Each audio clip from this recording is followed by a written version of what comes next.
আজকে হলো second day মানে 26শে বৈশাখ। রাজপুর আম্রপালি নাচের স্কুলের তরফ থেকে আজকে রবীন্দ্র জয়ন্তী পালন করা হচ্ছে। তোমরা যদি আমার আগের ব্লগটা ফলো করো তাহলে দেখতে পাবে 25শে বৈশাখ আমরা কিন্তু যে ক্লাবে নাচ শেখাতে যাই সেখানে আমরা একটা ঘরোয়া অনুষ্ঠান করেছিলাম।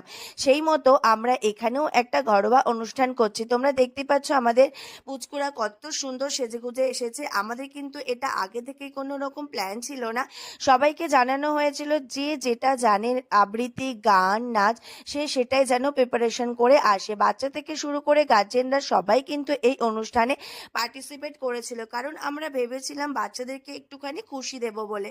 আর খুশিটা হয়তো দিতেও পেরেছি। তো দেখতেই পাচ্ছ সবাই কত আনন্দ সহকারে যে যেটা জানে সে সেটা ডান্স কিন্তু পারফরমেন্স করছে।